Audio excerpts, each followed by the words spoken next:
Hello, नमस्कार, राधे राधे। कैसे हो? आशा करता हूँ कि आप अच्छे से स्वस्थ होंगे।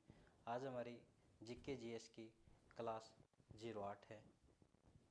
और जो इस चैनल पे नए हैं मैं उनको बोलना चाहूँगा कि चैनल को सब्सक्राइब कीजिए, जिससे आपको नेक्स्ट क्लास का नोटिफिकेशन मिल जाए। दूसरी बात, आज की जो क्लास है वो बहुत ही इम्पोर्टेंट होने वाली है। इसमें आज हम ज्योग्राफी के ज़्यादा क्वेश्चन शामिल किए हैं। तो इसका पहला क्वेश्चन हम स्टार्ट करते हैं। देखिए,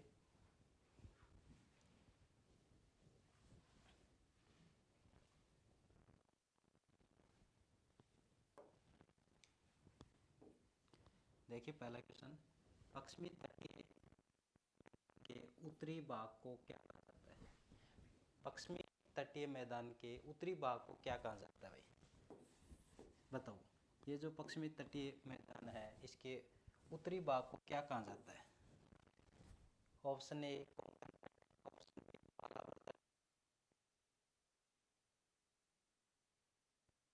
ये उत्तर होगा ऑप्शन ए कोंकण तट।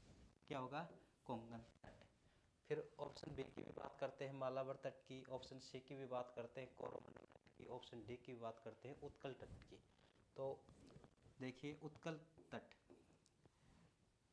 पश्चिमी तटीय मैदान के उत्तरी भाग को, और ये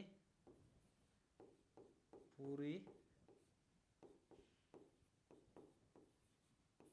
तटीय भाग का जो मैदान है वो उत्कल हो गया, पश्चिम का कोंकण हो गया, और मालाबार तट है वो हो गया दक्षिण पश्चिमी भाग का, दक्षिण पश्चिमी भाग का, दक्षिणी पश्चिमी भाग का। ठीक है।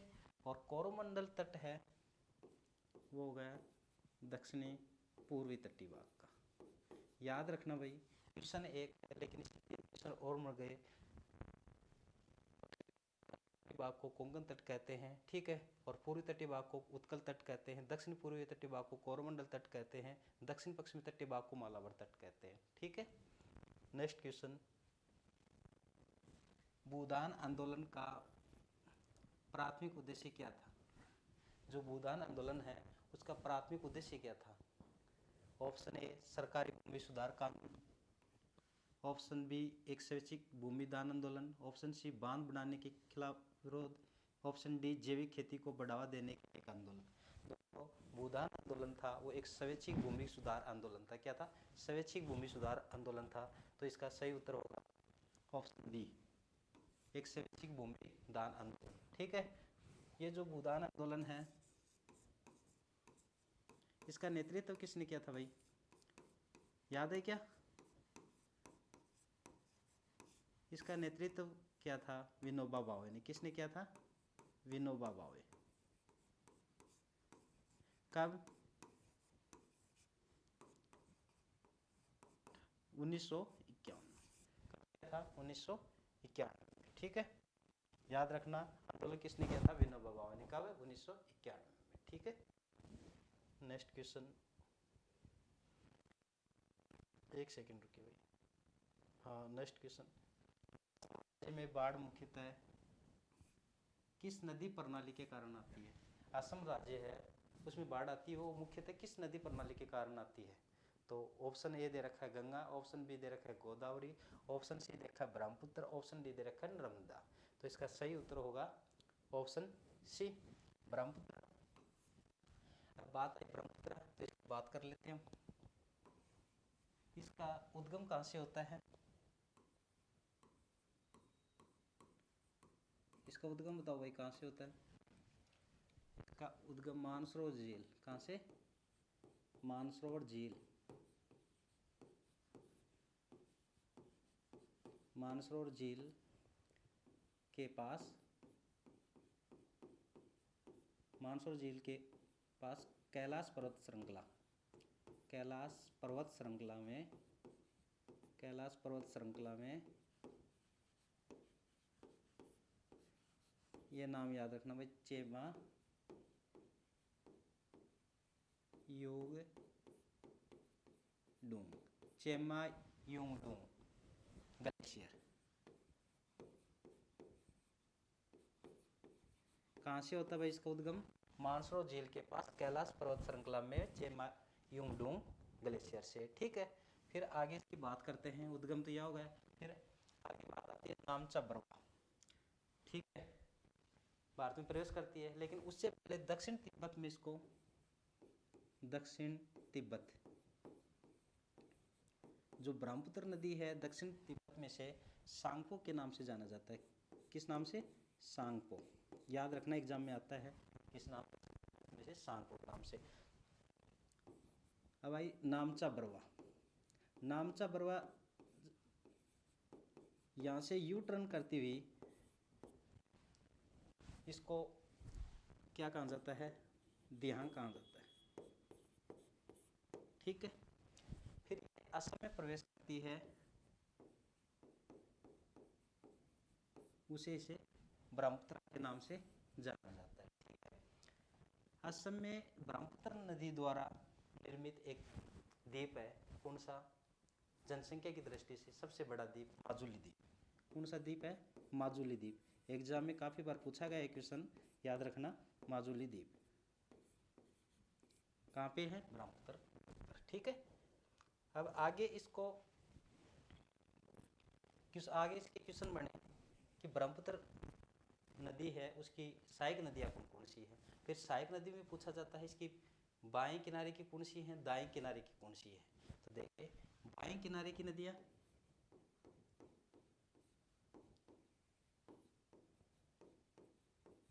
बाएं किनारे की कौन सी हो गई? दियांग, दिखो, दिबांग, कोपिला, धनसिरी। कौन सी? धनसिरी। याद रखना भाई, धनसिरी, कोपिला, दिहांग, दिखो, ये याद रखना। ठीक है, और बाएं किनारे की तो हो गई। अब दाएं किनारे की पूछिए तो आपसे, दाएं किनारे की, तो दाएं किनारे की कौन कौन सी है इसकी? कामेंग,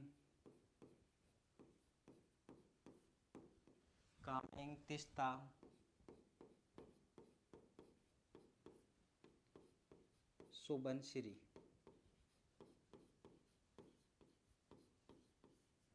मानस। ठीक है, दाएं किनारे की कौन कौन सी है? कामेंग, तिस्ता, सुबनसिरी, मानस। बाएं किनारे की कौन सी है? श्री दियांग। ठीक है भाई, याद रखना है। और इसके एक कथन और याद रखना ब्रह्मपुत्र का, ये सबसे तेजी से डेल्टा बनाती है, विश्व का सबसे तेजी से बनाने वाली नदी है, डेल्टा बनाने वाली नदी। ठीक है, नेक्स्ट क्वेश्चन। ई संजीवनी जिसे स्वास्थ्य मंत्रालय ने लॉन्च किया है, वो क्या है? ये संजीवनी जिसे स्वास्थ्य मंत्रालय ने लॉन्च किया है, वो क्या है भाई? एक स्वास्थ्य बीमा योजना, एक सरकारी अस्पताल श्रृंखला, राष्ट्रीय टेलीमेडिसिन सेवा, टीकाकरण स्लॉट बुक कराने के लिए एक ऐप। तो इसका सही होगा एक राष्ट्रीय टेलीमेडिसिन सेवा। ये जो है मरीज से डॉक्टर द्वारा ऑनलाइन परामर्श कर सके। मरीज, कहने का मतलब ये है मरीज डॉक्टर से परामर्श कर सके ऑनलाइन। ठीक है, नेक्स्ट क्वेश्चन। टोडा जनजाति एक पशुचारण समुदाय किस पहाड़ियों की मूल निवासी है? कौन सी जनजाति? टोडा जनजाति। किस पहाड़ियों की? पहाड़ियाँ, अन्नामलाई की पहाड़ियाँ, अरावली की पहाड़ियाँ। तो इसका सही उत्तर होगा नीलगिरी की पहाड़ियाँ। होगा नीलगिरी की पहाड़ियाँ। ठीक है, और अब आगे थोड़ा और ध्यान रखना। नीलगिरी की पहाड़ियाँ है, उसकी एक चोटी है, क्या है? डोडा बेटा। इसकी ऊंचाई कितनी है? 2637 मीटर। ठीक है, याद रखना। अन्नामलाई है की पहाड़ियाँ, इसकी एक चोटी है, उसका नाम क्या है भाई? अन्नामलाई की पहाड़ियाँ, अन्नामलाई। और इसकी जो ऊंचाई है वो कितनी है? 2695 मीटर। याद रखना भाई। ठीक है, एक क्वेश्चन और आता है, जो पश्चिमी तटीय है मैदान है और पूर्व तटीय मैदान है।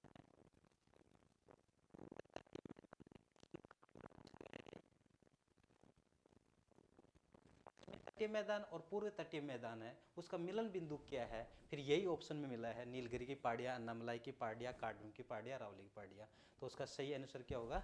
नीलगिरी की पहाड़ियाँ। क्या मिलन बिंदु? नीलगिरी की पहाड़ियाँ। याद रखना भाई। नेक्स्ट क्वेश्चन करते हैं। एशियाई खेलों के किस संस्करण में शतरंज को पहली बार, एशियाई खेलों के किस संस्करण में शतरंज को पहली बार शामिल किया गया था, जिस खिलाड़ी मानक अंतरराष्ट्रीय शतरंज नियमों के तहत पदकों के लिए प्रतिस्पर्धा कर सकते थे? तो इसका सही उत्तर क्या होगा भाई? Option A 1998, option B 2006, option D 2010। इसका सही option B 2002, option B correct. Next question. Maitri Setu, Maitri Setu फेनी नदी पर बना एक पुल है जो भारत के त्रिपुरा को किस देश से जोड़ता है? इससे पूछ रहे भाई किस देश से जोड़ता है? Myanmar, option B Nepal, option C Bhutan, option D Bangladesh. तो इसका सही बांग्लादेश। ठीक है, बांग्लादेश के साथ और एक बात याद रखना भाई, भारत इसके साथ सबसे ज्यादा बांग्लादेश के साथ सबसे ज्यादा भूमि सीमा बनाता है भाई। कितनी बनाता है?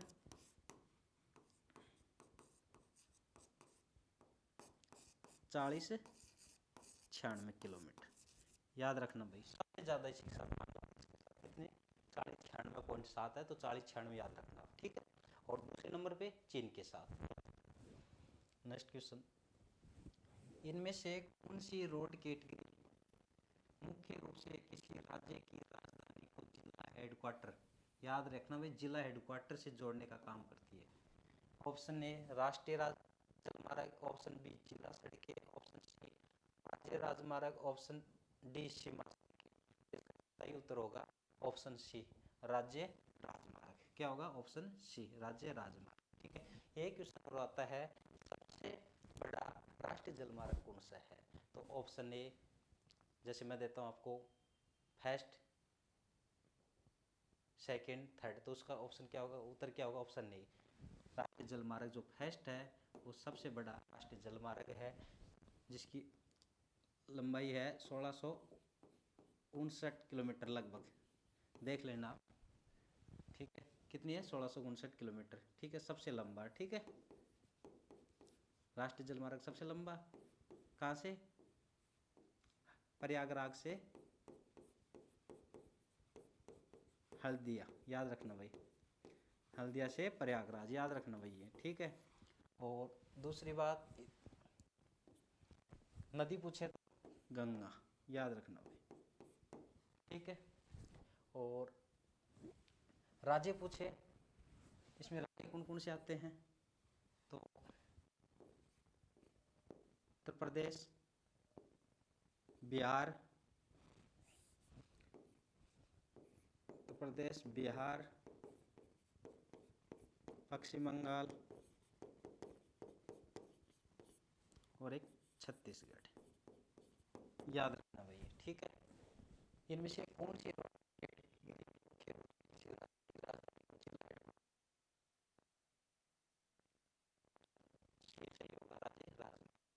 Next question. भारत का पहला मेगावाट स्केल बंदरगाह आधारित ग्रीन हाइड्रोजन संयंत्र 2024 में किस बंदरगाह पर चालू किया गया था? Option A Kandla, option B Mumbai, option C Chennai, option D Paradip. तो इसका सही option A Kandla, Deendayal port. याद रखना भाई। ठीक है, ये स्वतंत्रता के बाद पहला कृत्रिम पोर्ट है। ठीक है, स्वतंत्रता के बाद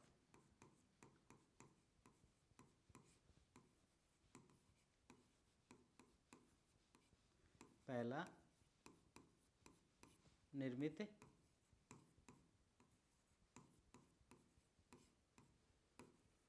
कृत्रिम, याद रखना, ठीक है, कृत्रिम पोर्ट, ठीक है। BGNPT, Jawaharlal Nehru port trust, ठीक है। ये पहला सबसे बड़ा प्राकृतिक बंदरगाह, याद रखना भाई, प्राकृतिक बंदरगाह। एक तो ये बात याद रखनी है इसमें। दूसरा इसमें एक बात और याद रखनी है, ये सबसे बड़ा कंटेनर समूह, सबसे बड़ा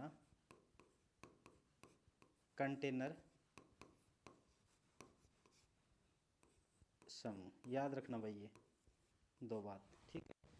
ऑप्शन सी की बात करते हैं, चेन्नई, तमिलनाडु,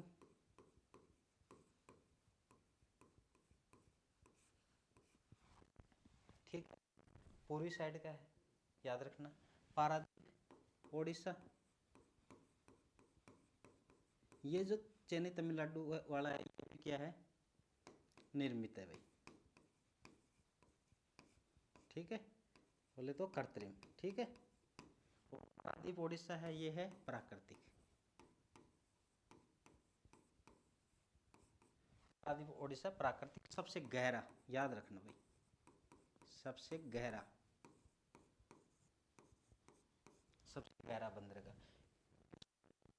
पूछ लिया से भी आ जाता है, कौन सा पूर्वी साइड का है, कौन सा पश्चिमी साइड का है, ठीक है, कौन सा सबसे बड़ा कंटेनर समूह है, कौन सा प्राकृतिक है, कौन सा कृत्रिम है। तो इनसे कम 6 से 7 क्वेश्चन बन गए, तो इनसे आएगा तो आप रॉन्ग तो नहीं करोगे। चलो नेक्स्ट क्वेश्चन पे। निम्नलिखित भारतीय पांडुलिपियों में से कौन सी अगस्त 2025 तक यूनेस्को के memory of the world register में नवीनतम शामिल की गई भाई। ऑप्शन ए भगवत गीता और नाट्य शास्त्र, ऑप्शन बी अर्थशास्त्र और मनुस्मृति, ऑप्शन सी ऋग्वेद और सामवेद, ऑप्शन डी रामायण और महाभारत। तो इसका सही उत्तर होगा भगवत गीता और नाट्य शास्त्र, option A. Next question, Vande Mataram पहली बार 1896 में भारतीय राष्ट्रीय कांग्रेस के अधिवेशन में गाया गया था, किसके द्वारा गाया गया था? अधिवेशन था,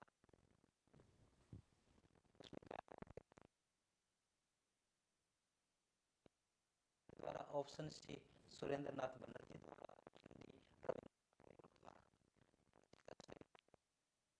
रविंद्रनाथ टैगोर द्वारा, क्या होगा, रविंद्रनाथ टैगोर द्वारा, ठीक। और लिखा किसके द्वारा था, बंकिम चंद्र जी द्वारा, लिखा किसके द्वारा गया था, बंकिम चंद्र जी द्वारा, ठीक है। उन्होंने बंकिम चंद्र जी आनंद मठ, याद रखना, आनंद मठ, बंकिम चंद्र चटर्जी ने जो इनका उपन्यास आनंद मठ, इसमें इन्होंने शामिल कर लिया था, ठीक है, बंगाली भाषा में, ठीक है। अब बात आई सरोजनी, अब सरोजनी नायडू के बारे में देखिए, दो स्टेटमेंट। पहली महिला, पहली भारतीय महिला, पहली भारतीय महिला, पहली भारतीय महिला कांग्रेस की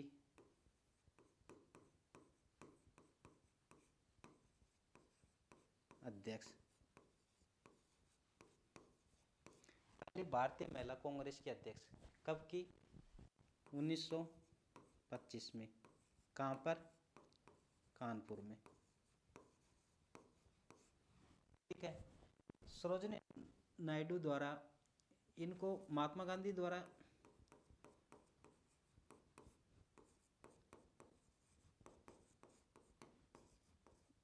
क्या नाम दिया गया, कोकिला नाम दिया गया, याद रखना, एग्जाम में आता है क्या, कोकिला,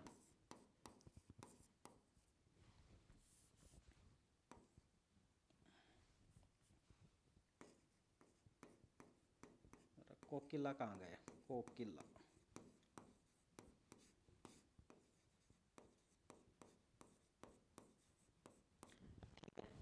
और बात करते हैं सुरेंद्र नाथ बनर्जी, इन्होंने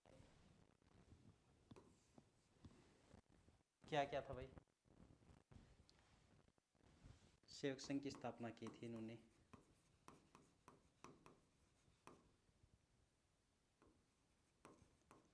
स्थापना आनंद मोहन बोस के साथ मिलकर 1876 में। किसके साथ मिलकर? आनंद मोहन बोस के साथ मिलकर। ठीक है, अब बात करते हैं और रविन्द्रनाथ टैगोर द्वारा इनका राष्ट्रगीत कौन सा है?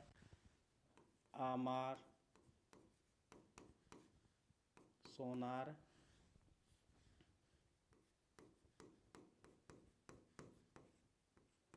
बांग्ला, जो आज के दिन बांग्लादेश का राष्ट्रीय। रविन्द्रनाथ टैगोर की एक उपाधि है नाइटहुड। ठीक है, इन्होंने जलियांवाला बाग जो हत्याकांड हुआ था उसके क्रोध को व्यक्त करने के लिए जो अपनी नाइटहुड की उपाधि है उसको त्याग कर दिया था। ठीक है, और रविन्द्रनाथ टैगोर का एक निबंध है, क्या है भाई? चरखा पंथ, जो 1925 में मॉडर्न रिव्यू में प्रकाशित किया गया था। इसका उत्तर क्या हो जाएगा? वंदे मातरम पहली बार 18 राष्ट्रीय कांग्रेस के सही उत्तर हो जाएगा रविन्द्रनाथ टैगोर द्वारा, option D. Next question, global drought outlook किसके द्वारा जारी की जाती है? ग्लोबल ड्रॉट आउटलुक किसके द्वारा जारी की जाती है? ऑप्शन ए विश्व बैंक, ऑप्शन बी आर्थिक सहयोग एवं विकास संगठन, ऑप्शन सी संयुक्त राष्ट्र विकास कार्यक्रम, ऑप्शन डी विश्व मौसम संगठन। तो इसका आर्थिक सहयोग विकास संगठन। विश्व ग्लोबल की जाती है आर्थिक सहयोग एवं विकास संगठन। इसकी जो स्थापना है 1961 में हुई थी भाई। आर्थिक सहयोग एवं विकास संगठन की स्थापना 1961 में हुई थी। इसका जो हेडक्वार्टर है याद रखना भाई, वो है पेरिस में। कहाँ पे? पेरिस, फ्रांस में। ठीक है, भारत इसका सदस्य नहीं है, भागीदार देश है, याद रखना। ठीक है, टोटल इसमें सदस्य देश कितने हैं? टोटल 38 है। ठीक है, और भारत क्या है? भागीदार देश है, याद रखना भाई। ठीक है,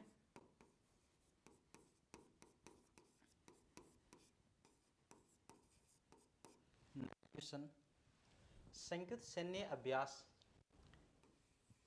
दस्तलिक भारत और किस देश के बीच आयोजित किया जाता है? Kazakhstan, Kyrgyzstan, Uzbekistan, Tajikistan. तो जो भारत और उज्बेकिस्तान के बीच आयोजित किया जाता है भाई, option C correct. Next question, निम्नलिखित में से कौन सा एक तार वाला एक वाद्य यंत्र नहीं है? ऑप्शन ए बांसुरी, ऑप्शन बी सारंगी, option C guitar, option D violin. तो इसका सही उत्तर क्या होगा? बांसुरी, ऑप्शन ए। नेक्स्ट क्वेश्चन, 1952 में सिनेमा में लाइफ टाइम अचीवमेंट के लिए ऑस्कर पाने वाले पहले भारतीय कौन थे? Option A Tarun Majumdar, option B K Viswanathan, option C Satyajit रे, ऑप्शन डी टी रामाराव। इसका सही उत्तर होगा ऑप्शन सी सत्यजीत रे। नेक्स्ट क्वेश्चन, गुप्त प्रशासन के संदर्भ में भुक्ति और विषय पद क्या दर्शाते थे भाई? गुप्त प्रशासन के संदर्भ में जो भुक्ति है और विषय है वो पद है, क्या दर्शाते थे? ऑप्शन ए गुप्त सेना में सेनापति की उपाधि, ऑप्शन बी बुरा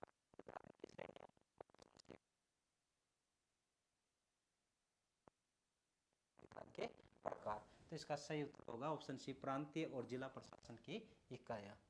नेक्स्ट क्वेश्चन,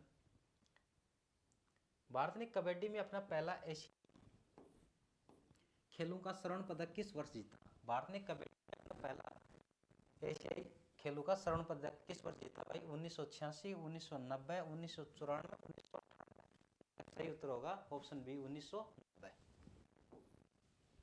नेक्स्ट क्वेश्चन, 2025 की यूएनडीपी मानव विकास रिपोर्ट में भारत का मानव विकास सूचकांक बोले तो ह्यूमन डेवलपमेंट इंडेक्स HDI क्या है? इसको तो ये पूछ रहे इसमें कौन सा है? Option A 0.645, option B 0.685, option C 0.725, option D 0.595। तो इसका सही उत्तर होगा 0.685। ठीक है भाई, अभी तो जैसे रिपोर्ट भारत का मानव विकास सूचकांक क्या है? 0.685। श्रेणी पूछे तो आती है मध्यम श्रेणी में। किसमें? मध्यम श्रेणी में। ठीक है, ये रिपोर्ट कौन सी थी? एसबीआई। ये जारी किसने की? यूएनडीपी ने। ठीक है, इसमें भारत की रैंक क्या थी भाई? 130। कितने देशों में से? 193, 193 देशों में। जो ये रिपोर्ट जारी की जाती है, ये किसी आधार पे तो की जाती होगी भाई, किस इनके संकेत संयोजक क्या क्या है। तो इनके संकेत है, इनके जो संयोजक हैं वो याद रखना भाई, एग्जाम में आता है। जीवन प्रत्याशा, जीवन प्रत्याशा, शिक्षा का स्तर, शिक्षा स्तर, और प्रति व्यक्ति आय, प्रति व्यक्ति आय।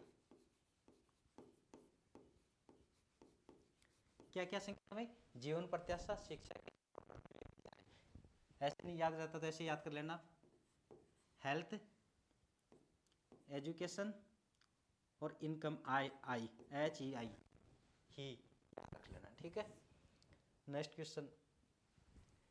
बॉम्बे प्लान जिसे 1944 में प्रस्तावित किया गया था, किसके द्वारा बनाई गई एक विकास योजना थी? ऑप्शन ए ब्रिटिश सरकार के द्वारा, ऑप्शन बी योजना आयोग के द्वारा, ऑप्शन सी भारतीय उद्योगपतियों का एक समूह, ऑप्शन डी कम्युनिस्ट पार्टी।